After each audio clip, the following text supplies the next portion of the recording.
Olá pessoal, tudo bem com vocês? Espero que sim. A gente está iniciando aqui o curso de Análise de Qualidade de Imagens, que a gente nomeia como IQA, certo? Eu me chamo Matheus Baltazar de Almeida, eu fiz graduação no curso de Bacharelado em Ciência da Computação, na UFAP, lá em Garanhuns, e concluí meu mestrado aqui no Centro de Informática, na UFPE, certo? Eu venho há alguns anos trabalhando com imagens, e especificamente com o melhoramento de imagens médicas. Então, assim, eu tenho trabalhado durante também alguns anos com a análise de qualidade de imagens. Eu acho que eu posso compartilhar um pouco desse conteúdo que eu tenho estudado, né, que eu tenho utilizado em minhas pesquisas com vocês, certo? Então, na aula de hoje a gente vai ver uma parte mais introdutória dos conceitos que a gente vai utilizar durante o curso, tá? Então, começando sobre o que é a qualidade de imagem, certo?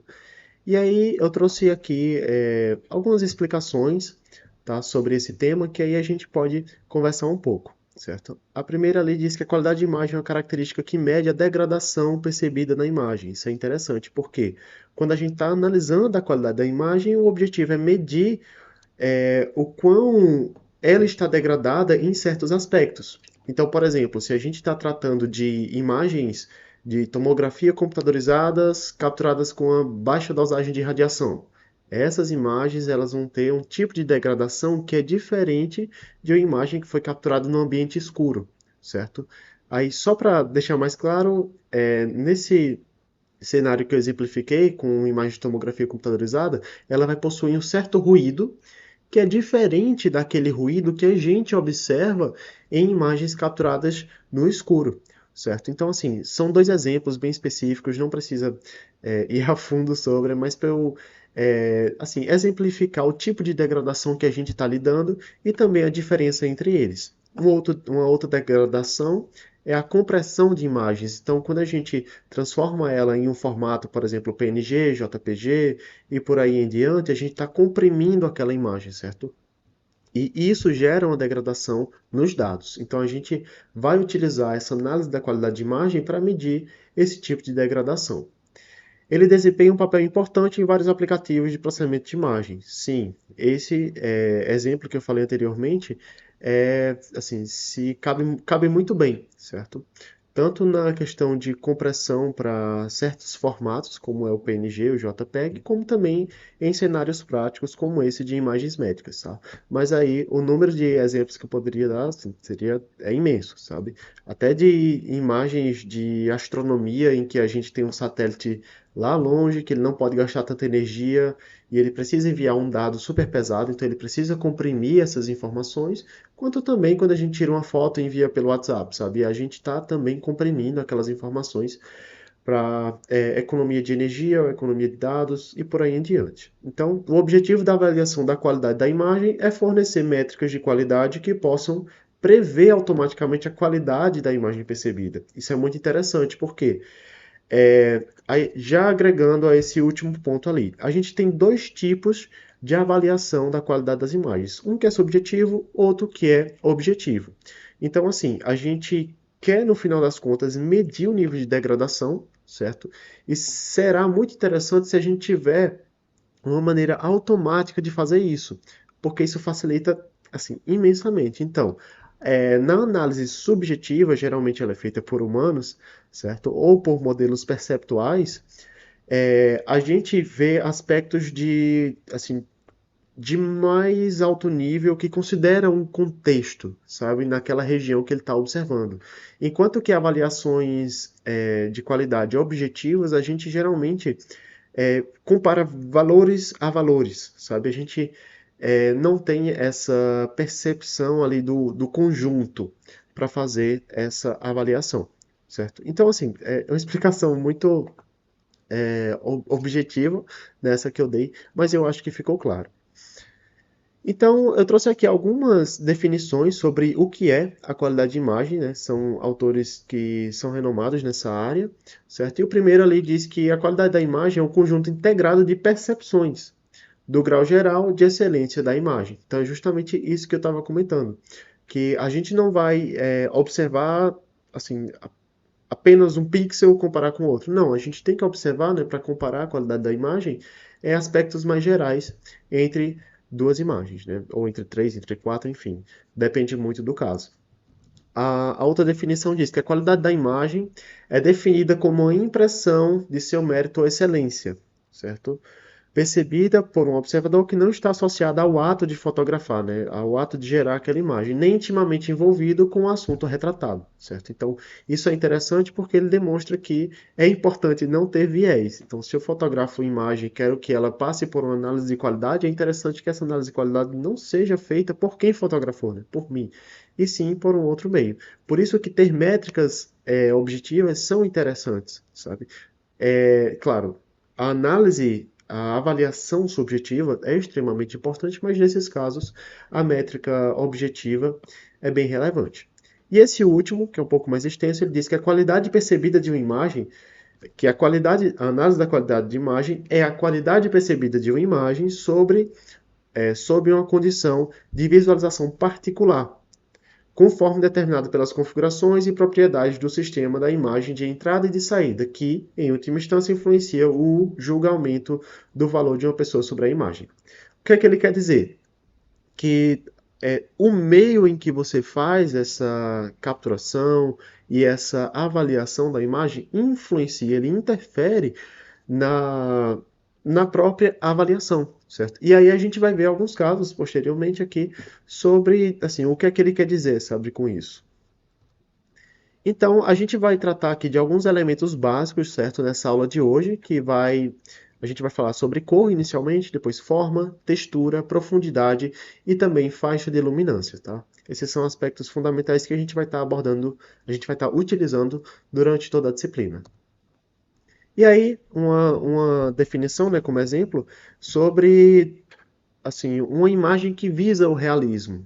E sobre isso, né, a gente tem ali características que são assim triviais, são fundamentais para que a gente tenha um bom resultado, como seria é, a questão de forma, de textura, profundidade, a própria faixa de luminância, mas não só esses aspectos, sabe? Existe aí um conjunto bem grande de aspectos que retomam, eles passam a impressão de fidelidade da imagem como um todo, né? Então, quanto mais atenção, quanto mais bem feito for cada uma dessas características, maior vai ser a impressão do realismo, certo? Então, por exemplo, se eu tenho uma imagem de um violino, que ela tem uma cor muito boa, uma forma muito boa, uma profundidade muito boa, uma faixa de luminância muito boa, entretanto, a textura não é muito boa, ou seja, a textura não é realista, essa imagem como um todo, ela não vai passar a impressão de realismo. Então, é um conjunto, certo? E aí, vamos começar falando um pouco sobre cor. A cor nada mais é do que a percepção visual, certo? Pode ser da gente ou dos animais, sobre propriedades físicas de um objeto quando ele é atingido por um fóton, né? Quando ele é iluminado ou então quando ele emite luz, como é o caso do Sol, por exemplo, que ele emite luz, né? Ele emite uma cor de acordo com as suas propriedades físicas, mas também temos o caso da Lua, que ela não emite por si só um brilho, mas ela é atingida, né, por uma iluminação, que no caso é a iluminação do Sol, e aí ela chega até a gente, tá? Então, em um nível básico, a cor pode ser descrita em tons de laranja, azul, verde e amarelo, tá? A gente vai ver isso posteriormente. Aí, essas cores, elas nada mais são do que ondas eletromagnéticas, certo? E os nossos olhos conseguem capturar ondas que vão desde 380 nanômetros até 720 nanômetros, certo? E novamente, estou falando isso, mas para o sistema visual humano, que é o HVS que a gente vai estar abordando durante toda a disciplina, tá? Então, nessa imagem aqui, eu trouxe assim para explicar um pouco melhor essa questão do espectro visual humano, né?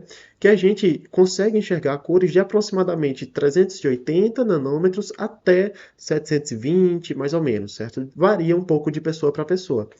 Mas esse aspecto visual é o humano. Então, tem animais como cobras que enxergam além do vermelho, elas enxergam o infravermelho, enquanto que as abelhas conseguem enxergar o ultravioleta. São cores que a gente não consegue visualizar, a gente como humanos não consegue visualizar, mas tem sim outros sistemas visuais que não são humanos que eles conseguem visualizar. Então, assim, o espectro de luz visível para o ser humano, ele é muito restrito. Se a gente observar aqui nessa imagem, é apenas uma pequena faixa dentre todo um espectro eletromagnético, certo? Então, por exemplo, depois do violeta aqui, né, com um comprimento de onda menor, a gente teria ultravioleta e por aí vai. Por exemplo, depois a gente já tem o raio-x, raios gamas, raios cósmicos e assim, o que eu quero demonstrar aqui? A luz que a gente enxerga nada mais é do que uma onda, certo? Assim como o raio-x, só que nossos olhos não têm a capacidade de enxergar o raio-x, tá? Dentro dos nossos olhos a gente tem como se fossem antenas que a gente consegue capturar essas ondas eletromagnéticas que a gente nomeia como luz, tá? Mas assim, existe uma gama muito maior de ondas eletromagnéticas, mas a gente não consegue enxergar, tá? Pois bem, e agora falando um pouco mais sobre combinação de cores, né? Aqui eu trouxe um efeito bem interessante, que é o contraste simultâneo. E aí a gente passa a entender que não é tão simples essa questão de, assim, de enxergar cores, sabe? Porque nosso sistema visual humano, né, que aí envolve também o cérebro, ele é muito bem feito e muito complexo, certo? Extremamente completo. Existe um efeito chamado contraste simultâneo em que uma cor acaba interferindo na outra. Então, nesse quadrado aqui mais à esquerda, onde a gente tem essa parte rosa, certo? Se a gente observar esse retângulo verde, desculpa, esse quadrado verde no meio, a gente percebe que assim, a gente tem a impressão de que essa cor verde é diferente dessa cor verde do centro do quadrado mais à direita, sendo que elas são idênticas. O que muda é justamente o contorno aqui desses quadrados, né? Esse quadrado maior.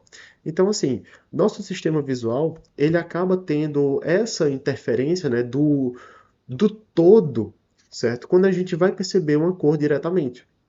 Isso aí torna as coisas muito mais complexas, tá? E aqui eu trouxe ainda um outro exemplo, tá? Um outro, assim, complementando os aspectos do HVS, que é o Sistema Visual Humano, nesse exemplo aqui a gente tem a adaptação cromática, tá? Que é bastante interessante também. Basicamente, a gente consegue ajustar, nosso cérebro consegue ajustar a percepção de cores de acordo com o contexto em geral. Então, por exemplo, aqui a gente tem aquela primeira imagem que a gente consegue distinguir cores, certo? Então, a gente consegue distinguir, por exemplo, o laranja do amarelo aqui, o vermelho do amarelo, o verde do vermelho, certo? O verde do roxo. E assim, a gente também vai conseguir distinguir essas cores se a gente aplicar um filtro ciano em toda a imagem, certo? A gente consegue distinguir que essa cor acaba sendo um pouco diferente dessa, certo?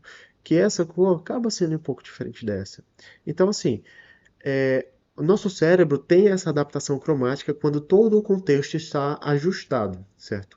Entretanto, se a gente fizer ajustes locais, como é o caso dessa imagem, a gente não consegue perceber a diferença original, digamos assim, que que a imagem como um todo tem. Então, o que foi feito nessa imagem? O filtro ciano foi aplicado somente nas bananas, certo?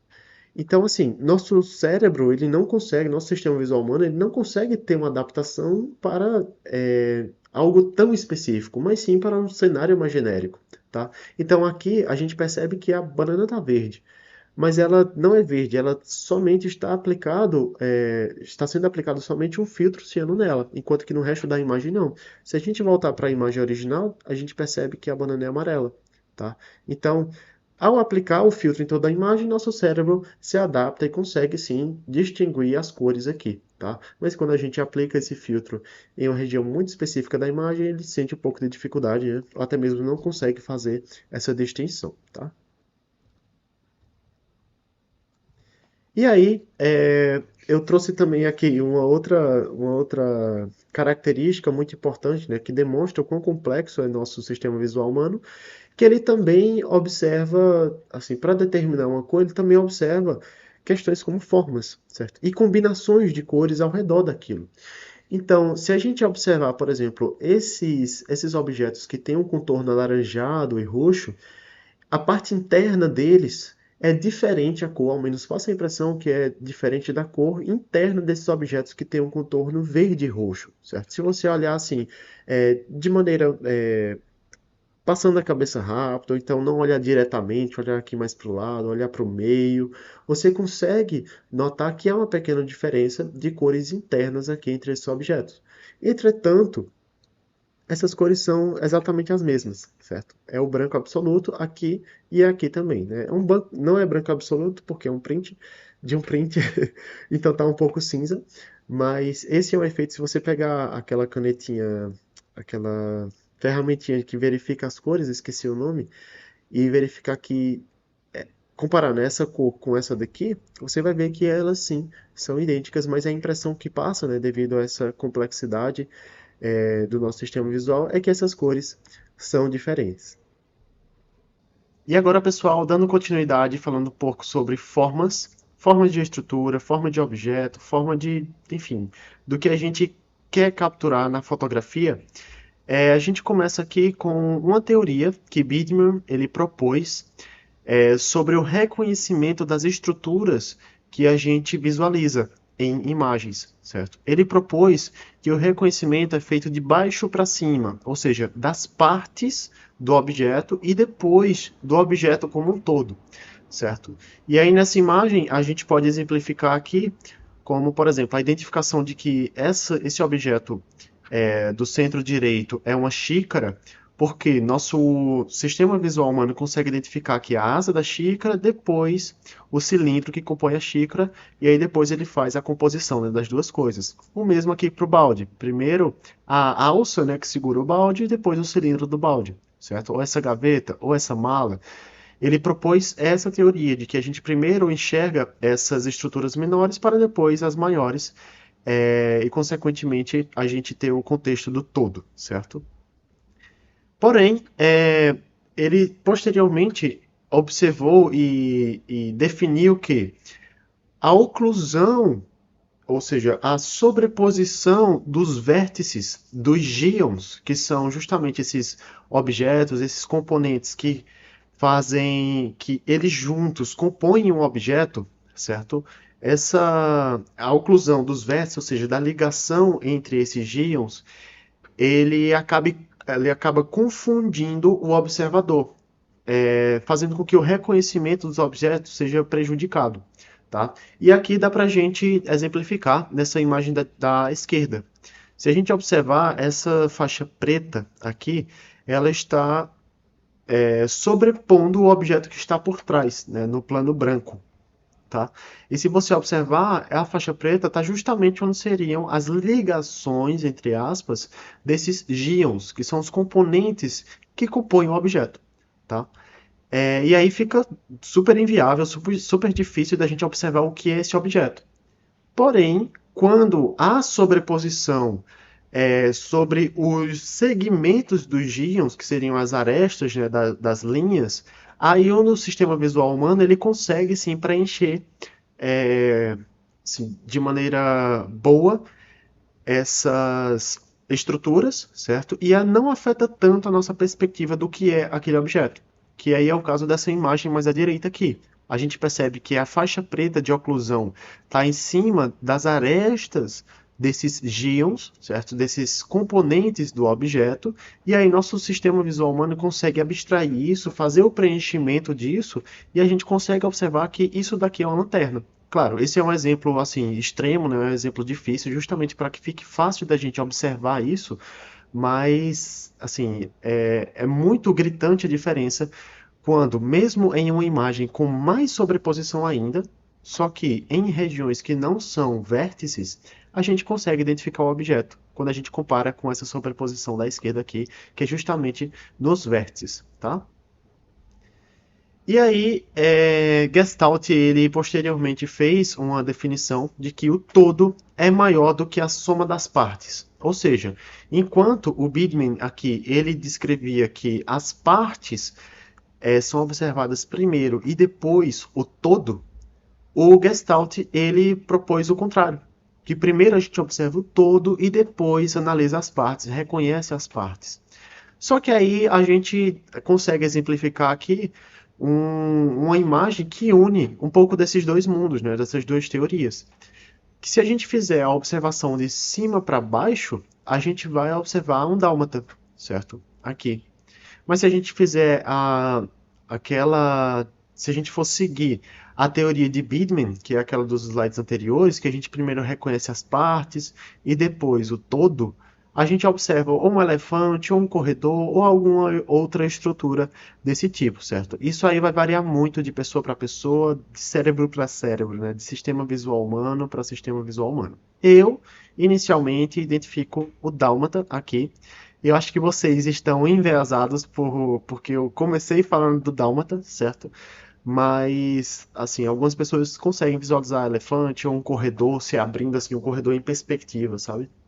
Bem que assim, ó, varia de pessoa para pessoa. Então, aqui a gente pode concluir de uma forma muito clara. Eu gostei muito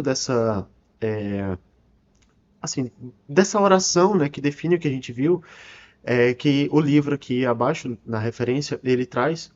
Aí eu tomei a liberdade de traduzir que uma boa reprodução de formas em uma imagem está fortemente ligada à capacidade da câmera capturar e reproduzir detalhes espaciais de forma precisa, o que é avaliado por métricas específicas de qualidade de imagem, certo? Então, é muito importante que para que uma câmera consiga capturar informações espaciais corretas, é importante que ela tenha a capacidade de observar justamente as estruturas que a gente estava falando mais aqui atrás. Por exemplo, que vamos imaginar que uma câmera de baixíssima resolução a gente não consiga ver, por exemplo, onde um gêon, que é uma parte de um objeto, intersecta com a outra parte. Certo? Então, pode ficar um pouco confuso isso, enquanto que uma câmera com uma maior resolução, uma câmera com uma maior nitidez, uma melhor imagem, ela forneceria para a gente uma reprodução espacial mais fidedigna daquele objeto, tá? E agora, pessoal, falando um pouco sobre textura, a textura, ela nada mais é do que uma variação, certo? Uma propriedade de um objeto físico, certo? Seria uma propriedade ou natural ou então sintética de um objeto físico que o sistema visual humano consegue distinguir essa propriedade na textura, certo? Então, por exemplo, se você observar um vidro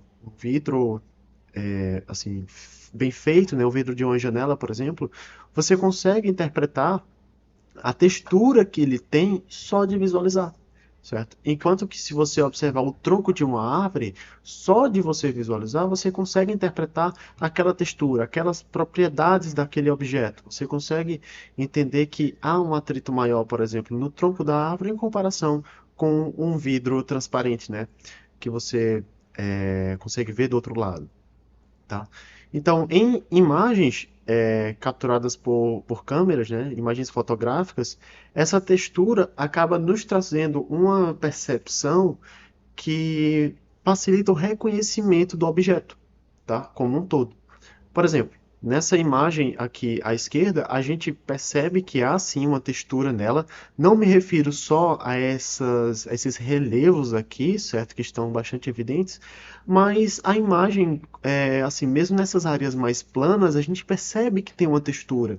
Nosso sistema visual humano consegue interpretar que tem uma certa porosidade ali, certo? Então, isso nos traz uma perspectiva do tipo de material. Tá? A gente reconhece melhor esse material, esse objeto, enfim. Então, nessa imagem abaixo aqui, a gente tem tanto frutas que são verdadeiras, quanto frutas que são falsas.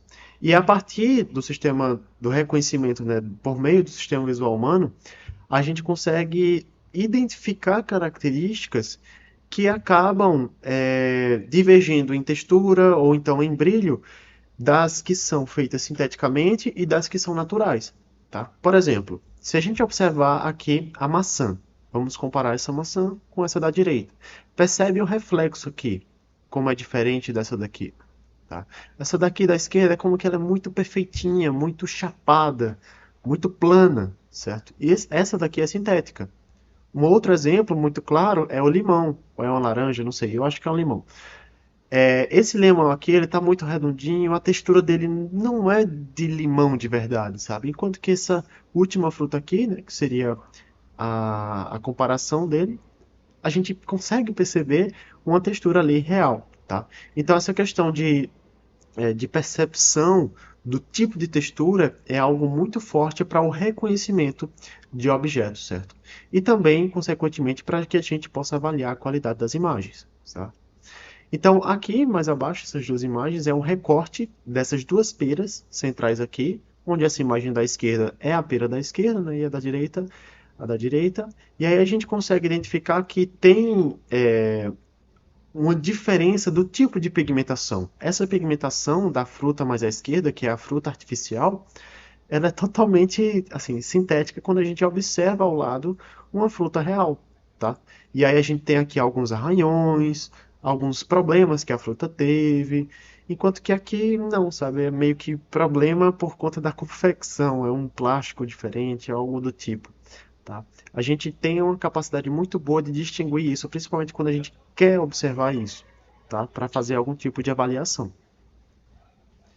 E aí a gente tem, por exemplo, exemplos em que a filtragem da textura reduz a qualidade da imagem, tá? Então aqui, por exemplo, nessa imagem foi aplicado o processamento para remoção de ruído, certo? Foi aplicado um filtro de textura, tá? Para que fosse removido o ruído, sendo que a imagem original, a imagem da esquerda, não tem ruído, é mais para a gente ver mesmo a consequência. E aí a gente percebe uma característica de borramento aqui no cabelo, pele, nas roupas da menina, tá vendo no fundo, aqui atrás. Então, esse embaçamento aplicado, causado pela filtragem da textura, pós-processamento para remoção de ruído, a gente entende que causa uma aparência de cerosidade, sabe? Como se aquele ambiente, aquele objeto fosse feito de cera e a cera estava começando a derreter. Ou então causa realmente o efeito é, de um objeto que está desfocado. A câmera não focou direito, certo? Então, isso tem muito a ver com a perda da qualidade da textura, tá? E exatamente por isso que métricas objetivas, lembrando lá das métricas subjetivas e objetivas, certo? Então, isso faz com que métricas objetivas sejam tão importantes para quantificar justamente a qualidade, por exemplo, da imagem capturada em determinadas câmeras. Tá? É importante a gente ter uma métrica objetiva que avalia a qualidade da textura. Certo? Então vamos supor que eu tenho uma câmera super sofisticada, tá? Super, super sofisticada, custou, sei lá, R$ 100.000.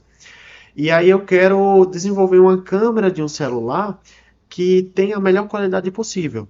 E aí eu tenho vários aparelhos que eu testei com câmeras diferentes.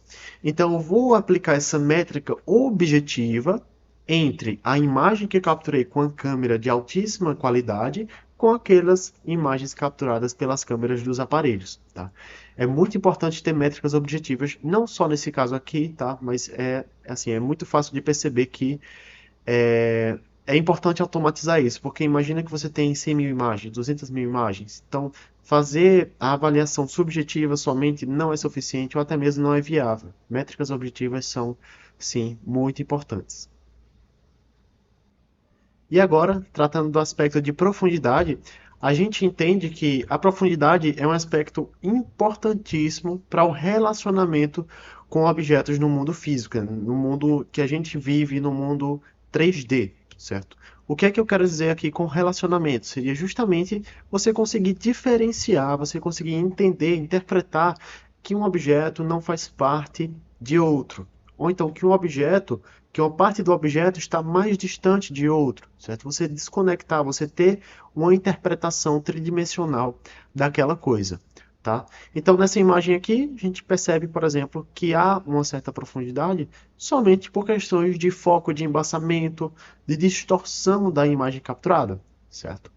Um observador é capaz de distinguir objetos, em parte, por discernir a diferença física de profundidade. É justamente aquilo, você consegue separar que um carro não faz parte de outro porque você consegue entender que eles estão a uma distância um do outro, certo? Claro, não só por isso, mas o que eu quero dizer é que isso é um dos aspectos importantes para que você consiga discernir uma coisa da outra, né?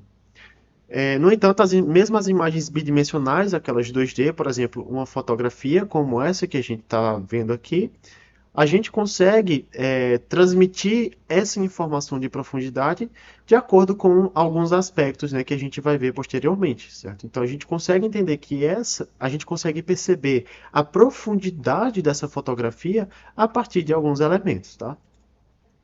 E aí existem vários sinais visuais que acabam nos fornecendo essa informação de profundidade na representação de componentes capturados, né, de componentes capturados pelo sistema visual humano. Tá? E aí eu falo componentes capturados pelo sistema visual humano, mas não me refiro especificamente a esse mundo que a gente sobrevive, que a gente tenta sobreviver, mas sim também a interpretação de imagens 2D, tá? Então a gente tem aqui alguns pontos, não são todos, são os mais relevantes, tá? Temos a interposição, que é quando o objeto está na frente do outro e você vê que ele está interposto ao outro, tá? O sombreamento, que tem muito a ver com a iluminação, tá? Então, se tem uma pessoa na frente de outra, em cima dessa pessoa tem uma luz, você consegue entender a partir do reflexo, a partir dessa iluminação, que uma pessoa está numa posição diferente da outra, né? Então tem a perspectiva aérea ou atmosférica, isso é interessante porque a partir de um plano aéreo você consegue entender essa distância. Então vamos supor que eu estou sentado aqui de frente a uma mesa, tenho o meu mouse aqui e, sei lá, uma câmera mais à frente. Então eu consigo, a partir do plano, entender que o mouse está mais perto de mim e a câmera não. Tá? Novamente, essas coisas funcionam em conjunto, certo? Em conjunto, não são coisas particulares restritas. Aí temos a outra aqui, que seria o tamanho retinal e familiar. Isso é interessante porque isso aqui se refere basicamente a você entender que uma coisa tem um determinado tamanho, mas você está percebendo, você está enxergando ela em um tamanho diferente. Então, se você tirar uma foto de uma formiga muito próxima, uma formiga, e lá no fundo da imagem tiver um caminhão passando, a formiga que está mais próximo da câmera vai parecer que é maior que o caminhão. Só que você já tem essa percepção familiar, essa percepção mental de que as coisas têm tamanho diferente, tá? E isso causa a impressão de profundidade. Temos também a perspectiva linear, isso é interessante, porque vamos supor que você está num corredor, certo? Em que você tem vértices e arestas, você consegue entender a profundidade a partir disso, certo? A profundidade daquele ambiente, e aí você vê objetos nesse corredor. Então você consegue determinar a profundidade, né, relativa a esses objetos também. Temos o gradiente de textura, então imagina que eu estou com uma camisa que é listrada, imagina. E aí eu estou muito distante. Nosso sistema visual não vai conseguir entender que aquela camisa é listrada. Ela vai entender que, assim, que é uma cor misturada com outra, certo? Se eu estiver muito distante. Só que se você já me viu antes, você vai saber que estou com a camisa listrada, tá? E a altura do plano, que ela é muito similar a essa perspectiva aqui aérea e atmosférica, mas ela se refere mais à questão de altitude. Então, se eu estou de frente aqui a uma paisagem e você vê uma árvore que tem uma certa altura e por fundo, no fundo, muito distante, tem uma montanha que está na mesma altura da árvore, você consegue interpretar que aquela montanha é mais alta do que a árvore, então ela está bem mais distante, certo? Isso também traz a impressão de profundidade. E aí, além disso tudo, a gente tem a questão do movimento relativo dos objetos. Isso aqui eu acho muito interessante. A gente também conhece isso como o efeito parallax, certo? Que é um sinal visual que a gente utiliza amplamente, tá? E aí eu trouxe aqui eu gerei aqui, usando o Dolly, um cenário de um joguinho, certo? Imagina um jogo 3D, mas que tem um personagem aqui, onde está meu mouse, certo? Nesse chão, que ele se move para a direita. Se ele continuar andando e a câmera for acompanhando ele, essa árvorezinha aqui, ela vai se mover mais rápido do que essa árvore de fundo, ou essa montanha, ou essa outra árvore. Essa percepção de movimento é o que a gente chama de efeito parallaxe, certo? O que nos dá a impressão de profundidade, tá? Então, isso aqui é interessante, é algo que a gente utiliza amplamente, não estou especificando aqui somente no cenário 2D, tá? Mas se, por exemplo, você colocar assim uma mão em frente à outra e movimentar a cabeça, você vai perceber que essa mão que está mais próxima dos meus olhos é como que ela vai se mexer mais do que a mão que está mais distante do meu olho, tá? Então, isso aí seria o efeito paralaxe ou o efeito de movimento relativo. E outra coisa também, né, uma característica importantíssima para a gente entender a profundidade de um objeto, de uma cena, de uma imagem, é a questão do embaçamento, tá?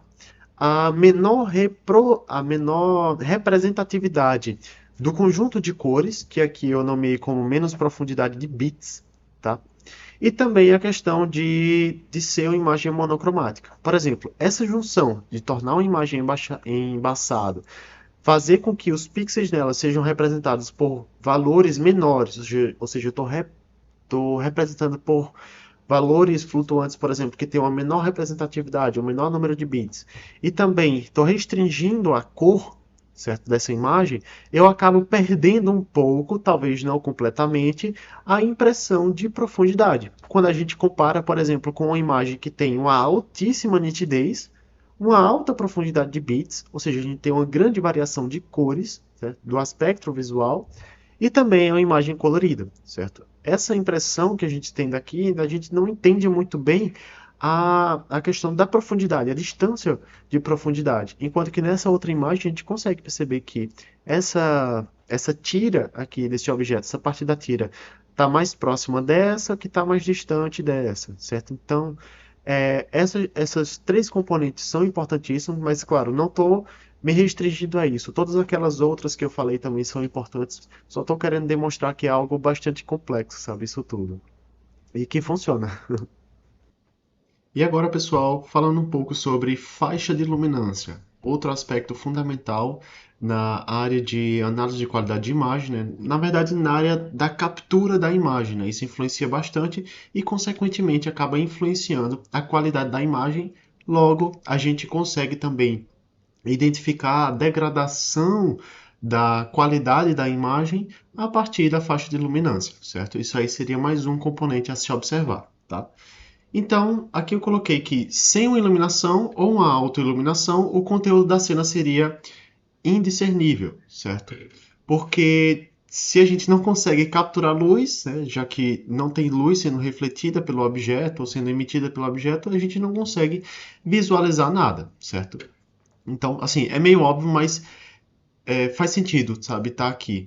Porque se a exposição de uma câmera ela não for suficiente para capturar as informações que estão sendo emitidas, sendo refletidas pelo aquele objeto, a gente vai ter um cenário em que a imagem vai ser escura ou completamente preta, e a gente nomeia isso como uma luminância absoluta baixa, ou seja, a quantidade de iluminação sendo capturada pela câmera é muito baixa, certo?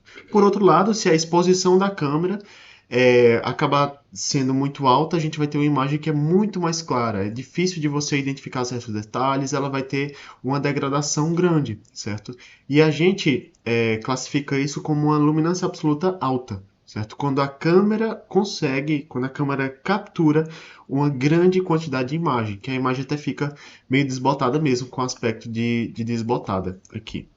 Aí a gente vai ver um exemplo posteriormente, tá? E aí, para deixar mais claro, eu queria assim apresentar aqui a diferença entre luminância absoluta e faixa de luminância. São duas coisas assim de uma mesma área, só que diferentes, tá? Que são importantes também. A luminância absoluta, novamente, como eu falei no slide anterior, nada mais é do que a quantidade total de luz que o observador, seja um humano, seja uma câmera, acaba capturando, tá? Enquanto que a faixa de luminância é um range, ou seja, um intervalo de diferentes é, luminâncias que o observador consegue capturar. Tá? Então, assim, se a gente observar, vamos nos imaginar que a gente está em um cenário assim, de uma cidade que é de dia. A luminância absoluta vai ser um valor lá, alto, porque a gente está, assim, tem muita claridade, a gente está vendo tudo muito claro, certo? E se a gente comparar com o cenário à noite, onde as coisas são mais escuras, A luminância absoluta vai tender a ser mais baixa, certo? Para o sistema visual humano, pelo menos, porque a gente não consegue se adaptar 100% a esses cenários. Então, assim, trazendo para um outro exemplo, ao invés da gente imaginar uma cidade que tem iluminação própria, né, tem objetos que emitem luz, a gente pode imaginar, por exemplo, uma floresta. Imagina uma floresta pouco aberta e que está sendo iluminada pelo sol, tá? A gente consegue visualizar quase tudo que tem ali, tá? Mas se a gente mudar o cenário e ir para a parte da noite, onde a lua está iluminando o cenário, a gente não consegue visualizar tão bem quanto no cenário anterior, onde estava sendo iluminada pelo sol, tá? Então, assim, isso demonstra que o sistema visual humano ele não consegue se adaptar 100%. A gente tem ali uma perda de qualidade mesmo na imagem observada quando a gente restringe a luminância absoluta, tá? A gente não consegue capturar o mesmo valor de luminância nesses dois cenários, certo? É um exemplo. Enquanto que a faixa de luminância é justamente esse intervalo com diferentes níveis de iluminação que um observador, certo? Seja um olho humano ou uma câmera, consegue capturar, tá?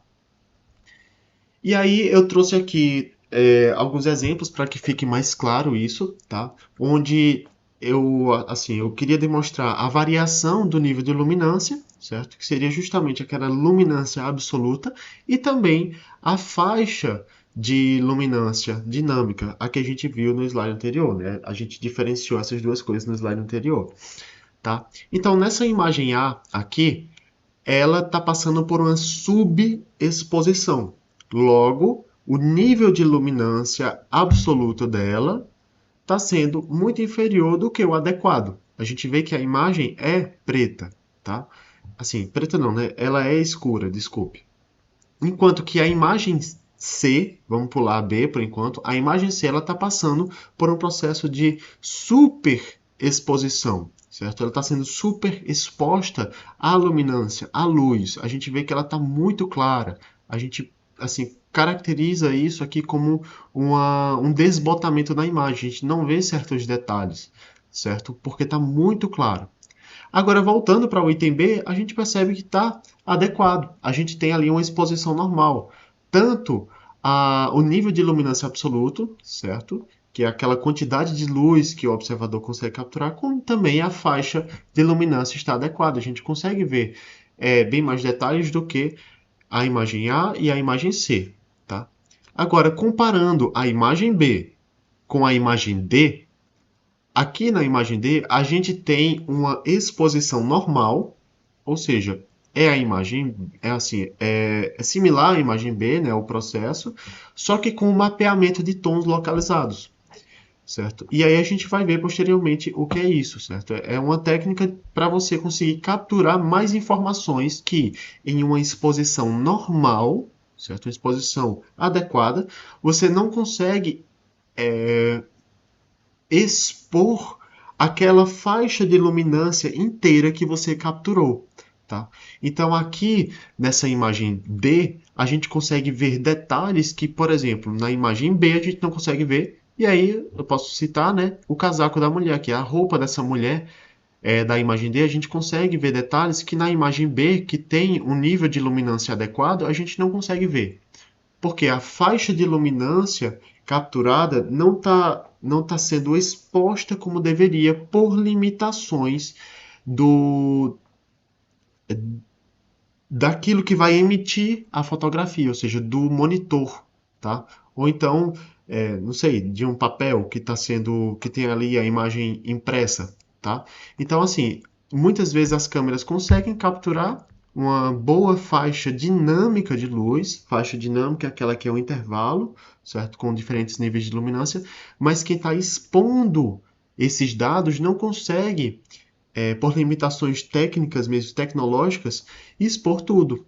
Então a gente usa o mapeamento de tons para melhorar a exposição, para facilitar a exposição, para que esses dispositivos menos sofisticados consigam expor os detalhes daquela faixa de luminância tão complexa, tá?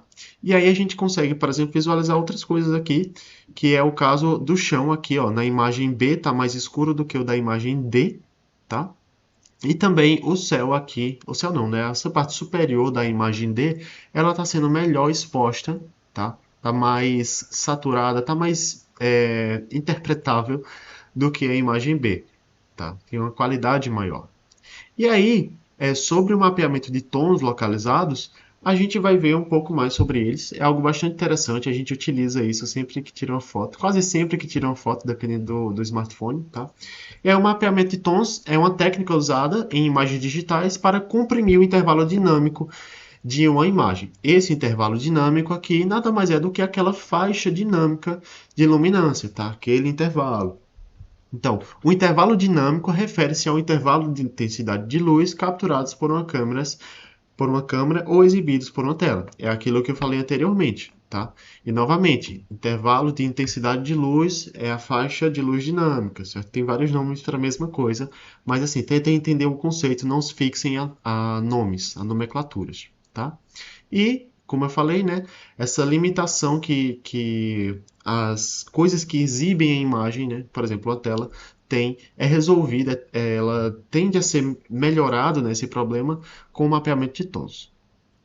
Então, em termos simples, o mapeamento de tons é um processo de ajustes de tons e de contrastes de uma imagem para torná-la mais adequada para a exibição em dispositivos com intervalo dinâmico limitado. Justamente aquilo que eu falei, só que eu não tinha falado que era justamente o ajuste desses tons, né, e de contraste, tá?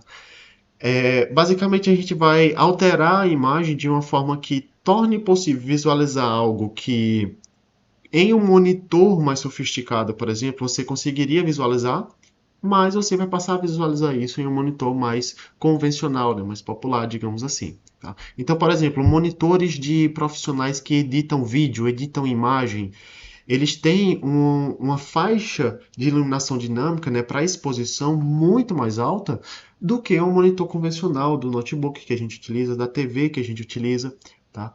Então a gente utiliza o mapeamento de tons justamente para que a gente possa poder visualizar certos detalhes que em um monitor mais sofisticado, né, a gente conseguiria visualizar, claro, dependendo do dispositivo que foi utilizado para capturar aquela imagem. Porque também com uma câmera fotográfica muito barata, você não vai ter uma, um intervalo dinâmico de luminância tão grande, tá? Então, claro, uma coisa vai depender da outra, né? A necessidade de uma coisa depende da outra, tá? Então, aqui, ainda sobre o mapeamento de tons, tem uma simulação, porque, assim, não tem como a gente mostrar isso, porque cada um aqui está usando um monitor diferente, alguns estão usando celular, outro computador, então não tem como a gente expor isso. Então, aqui seria uma simulação mesmo de como a gente veria a imagem, uma imagem capturada por uma câmera mais sofisticada, por exemplo, em um monitor que não é tão apropriado para mostrar uma imagem tão complexa, tá? Então, a gente veria algo desse tipo aqui da direita, certo? Porque o monitor ele não consegue expor uma faixa de luminância tão grande. Então, ele vai estar muito limitado a isso, a gente vai perder muitos detalhes, tá? E aqui a correção, né? A imagem à esquerda seria a correção feita pelo mapeamento de tons, tá? Ou seja, está muito mais apropriado, foi mexido na tonalidade das cores e no contraste para que a gente conseguisse visualizar em monitores mais convencionais, digamos assim. Então, como é que funciona isso? E aí é bem interessante, eu não acho assim que é uma tecnologia extraterrestre, sabe? É até uma coisa é, assim simples do meu ponto de vista para ter um resultado tão interessante, acaba sendo simples, certo?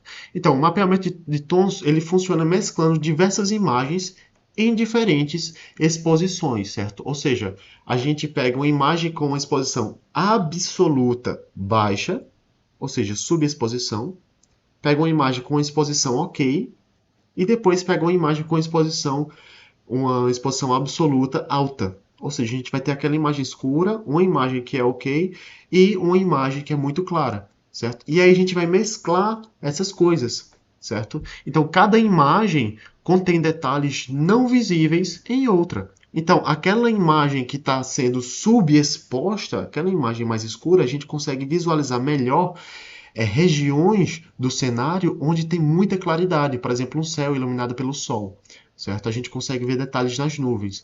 Já uma imagem super exposta, a gente consegue ver detalhes que regiões escuras do cenário, né, do cenário real, a gente não conseguiria ver em uma exposição normal. Por exemplo, uma sombra, certo? Imagina um cenário onde a gente tem o céu, que está sendo iluminado pelo sol, uma árvore que está assim, ela não está sendo diretamente iluminada pelo sol, certo? E a sombra da árvore, ou seja, a gente tem três níveis ali naquele cenário de iluminação diferente.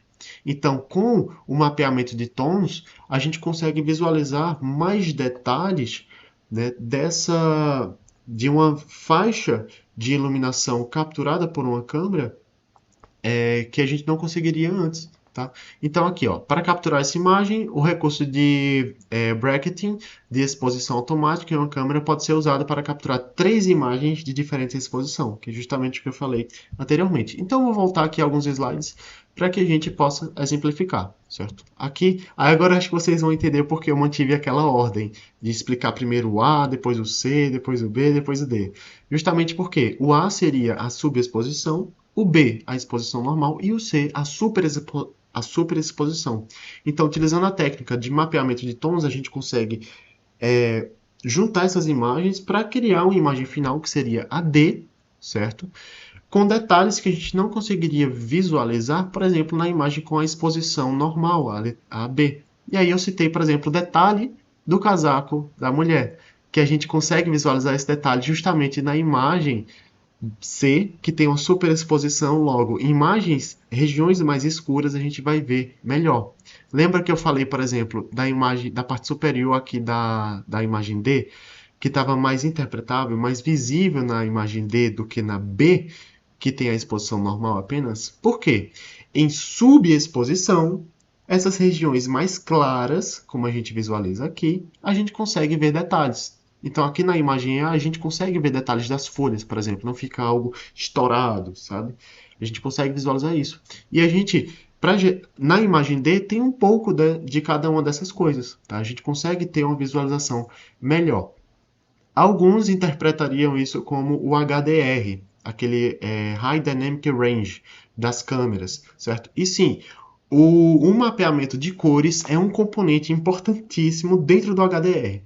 Tá? Então, assim, pensou certo, não, uma coisa não é diretamente a outra, mas sim tem muito a ver, muito a ver, tá? Então, é isso, pessoal. Essa foi a nossa primeira aula, espero que tenham gostado. Acho que vamos nos ver muito mais vezes aí. Se tiverem dúvidas, mandem lá no Discord, ou qualquer outro meio de comunicação que a gente esteja usando, tá? E espero que tenham gostado, de coração. Nos vemos na próxima, tá? Bons estudos!